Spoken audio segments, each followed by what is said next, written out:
we're back at it with another video. We are part writing to Roman numerals in a minor key. So we're in E minor here, 1 sharp. We're in common time. We have 7 chords. The first one is completed for you. So soprano, alto, tenor, and bass provided. So we're going to complete the other 6 chords, write those down here, and we're going to part write those in all of the voices. As mentioned in the previous video, we're going to time this event. We're going to put 12.5 minutes on, but I really feel like you could do it anywhere from 10 to 12 minutes on these part writing to Roman numerals. So let's get into it. 12.5 minutes starts right now. Okay, first one spelled for you. We have a 5-6-5. So a major 5 chord built on the 5th scale degree in E minor. That's B. We're going to use a D, a third up, and an F, the F sharp, right, from the key signature. And then it's the 7th chord, so go ahead another third up to an A. Alright, before we move on, it's a first inversion 7th chord, so we wrote it in root position, which is just the easiest to spell it in, but circle your bass note, which is the 3rd of the chord. So we're going to want that D, and I'm glad I started talking about it because it's not a D. B, D, F sharp is minor. We are going to have to write in the D sharp, B, D sharp, F sharp. Now we have a major 5, 6-5 with the A. So we'll need to write in that accidental of D sharp. Alright, glad we caught that. Moving on back to a 1 chord, E, G, B, with the E being the bass note. It's in root position. A diminished 7 chord, first inversion. So the 7th scale degree is going to be the D sharp. All right. Now we have F sharp and A. And our first inversion, so this 3rd of the chord, the F sharp, is your lowest sound. Alright, back to a 1 chord, E, G, B. And your G, the 3rd of the chord, is your lowest sound, so the bass note. A 4 chord, a minor 4, work up to the 4th scale degree, E, F, G, A. So it's built on A, C, E is a nice minor chord there, root position, circle the A. And then this exercise finishes on a half cadence. So we have a major 5 chord. We can go back, we've already spelt that chord here, with now just without the 7th. So we have B, D sharp that we'll need to write in, and an F sharp, which is in the key signature. It's in root position, so we got our B right there. Okay, cool. Time to write our arrows for our tendency tones and resolution tones. That's between all dominant and tonic chords. So we have tonic, dominant to tonic. So between here and here, the leading tone D sharp should resolve to E, and our 7th of the 7th chord, the A, should resolve down to the G. Alright? Tonic, dominant to tonic. So our leading tone D sharp should resolve to E in this chord. It's not a 7th chord, so we don't have the 7th of the 7th chord to deal with. Let's see, our tonic, predominant, dominant. So we're good. We don't have any more dominant to tonic movement. So we've marked our tendency tones. Let's write the bass line. Excuse me. We need a D sharp. Stick here close to this E, our starting note. Just remember, 2 chords per measure in 4/4 time. So this is going to need to be a half note duration. Stem down, and let's write the sharp. You're going to have to write that accidental in there. Okay, that note is going to resolve to E. Back to the starting note. Done. As we write it, we'll strike through it.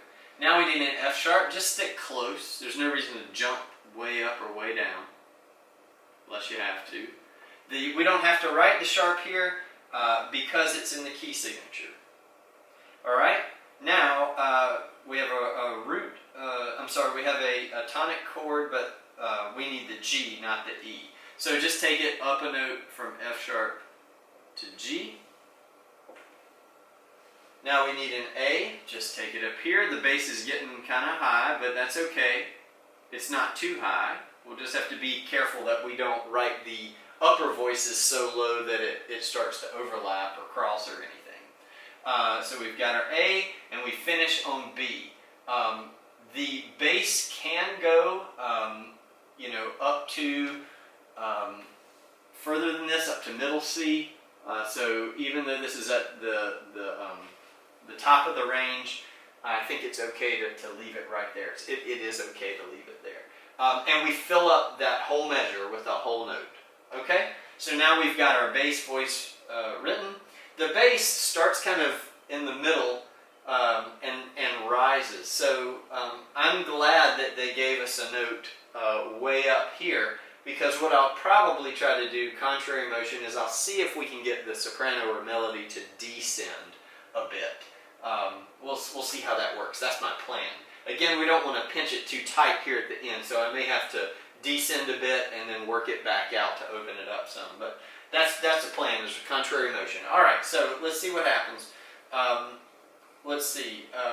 We have a D sharp. We need a B, F sharp, or A. We're close to the F sharp. We're not really close to the A, and I don't want to jump way up to the top up here. We could get a B, but we would have to jump way down here, and I don't want to go ahead. I don't want to lose that much ground that quickly. I'd like for a slower descent if possible. So really, although it's not well, actually this is contrary motion. The bass moves down, so moving up to that F sharp would work really well. Good. Surprised myself on that one. All right, so we have an F sharp there. Cool. Now the bass starts to ascend. So if we can descend, and we're sitting up at the top of the range, so that should work nicely to descend in the soprano. We're close to the G, but I don't want to go up. I think doubling the root is always a good decision. So let's just descend down to the root, and we've doubled the root of that chord. That's fine. Here we need a D sharp or an A. We'll go, I don't want to move to the A. Why don't we use the D sharp here? Right in the accidental, draw in your half note. D sharp is a resolution tone to E. So even though the bass ascends and I wanted to descend, you don't have a choice. The only reason I would erase this and not do that move is if I found that there was, this is similar motion, but it's not parallel, right? It's not a parallel fifth or a parallel octave. F sharp up to D sharp there is like a sixth, an extended sixth. So moving to another sixth, so we should be fine. There's no worries there with parallel fifths or octaves, so leave it. Moving on. Now if we can continue to descend a little, that would be cool. C or the E. We could leave the soprano on the E. It's scale degree 1, and then maybe finish on scale degree 7. That would create some good tension in the half cadence. I think I like that. I mean, I could descend to the C and then finish on the B. That's another decision. Of course, I did say I didn't want to pinch, and by that I mean, like if I wrote the B here on the soprano, I would be within an octave of bass to soprano, and it's not that that can't work.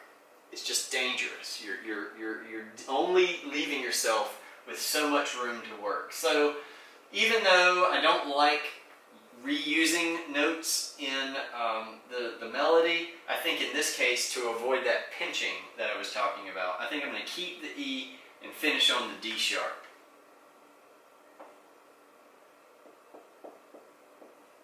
All right. So let's see where we are. Oh yeah, 3.5 minutes. I think we're going to be okay. All right.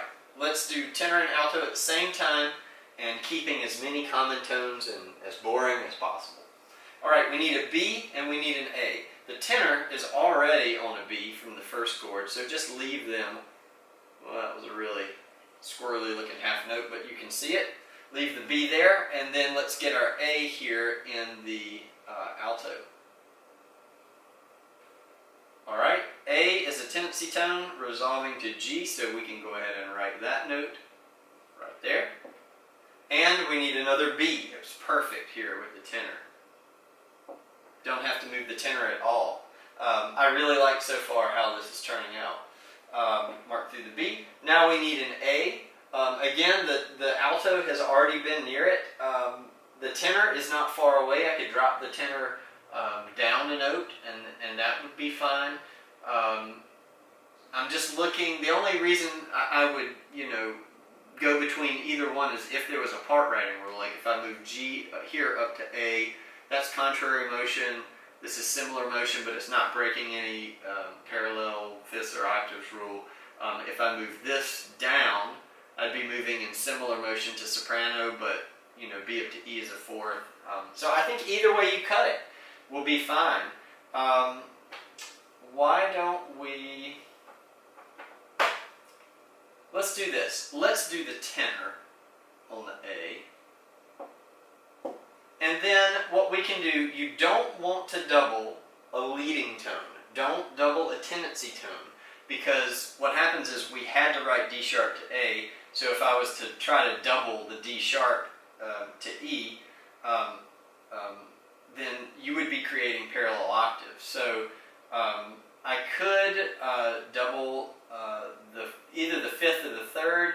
I think the best note, only double the third of the chord if you have to, and we don't have to, so we've already said that A works there. So we're doubling the fifth of that chord.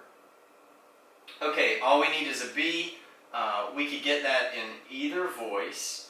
And doubling, well, let's see. Why don't we, to keep the bass and tenor from running into each other, let's write,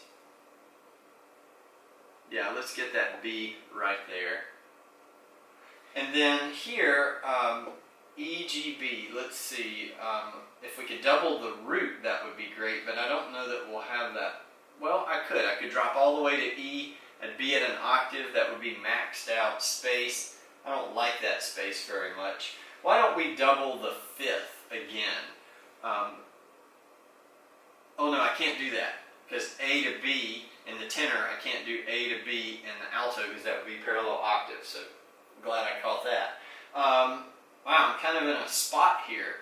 I could either drop to the E or just double the G. I gotta make a decision because I don't want to run out of time, and I got 5 seconds, so I'm gonna run out. But why don't we? All right, I hear you. Let's see how far. Let me put on a stopwatch now and see how far I go over. It won't be much. I tell you, we'll double the third and just go with it. Don't know how the AP people would feel about doubling the third when I didn't have to, but at this point, when you're running out of time, you get some answers on and you keep going. All right, so all we need is a C. We could get that here in the tenor. Right, you've got similar motion, you're moving kind of in this thirds, but there's no such thing as parallel thirds, so that's being a problem, so you're fine. So we got it. If we could, I can't move G to A because that would be, again, parallel octaves in the bass to alto. So I'd like to double the root, but I can't. Could jump to C. Oh, this is really tricky. Alright, here's what I do. I already said in this previous chord I could jump to an E flat. It's not my favorite move, but it works. Sorry, it's not E flat, it's an E. That's doubling the root. And then what I could do is now I can come back to the A. Right? I hope that made sense. I couldn't move G to A because this bass moves G to A. But I can move E to A because that's not creating any parallel movement, parallel fifths or octaves. I don't like the jumpiness of the alto, but there's nothing wrong with it per se. We've got an octave here, so it's spaced out at the max, and I would just go with it. Alright, the last chord, B, D sharp, F sharp. We've got the B and the D sharp. We got to get an F sharp. Why don't we do this? Let's get the F sharp here in the alto, and let's double the tenor. Let's double the root with the tenor and the bass on that B. Now here's how you do this. It looks silly, but you just write two whole notes next to each other. Since you can't draw stems because that would be making it a half note or whatever. So just draw two little whole notes next to each other. We're doubling the root. They're singing the same note. We got the third there and the fifth there, and we're good. So I went 2.5 minutes over. I think I said this on the last video. You are not going to be talking to a camera when you do it and try to teach at the same time. So again, I still think wholeheartedly that I could do this in 10 to 12 minutes easily if I weren't speaking to a camera and trying to teach. I could just do it. I had more difficulties than I had expected, but that's a teachable moment. And although part of me is kind of telling myself to remake this video and make it cleaner, you're going to experience troubles too. And I need to show you how I dealt with those. So here it is. It's not the prettiest looking part writing I've ever done, but I think it's acceptable and would be a decent grade on the AP exam. Good luck studying, and we'll have more videos coming out soon. Thanks guys. Bye-bye.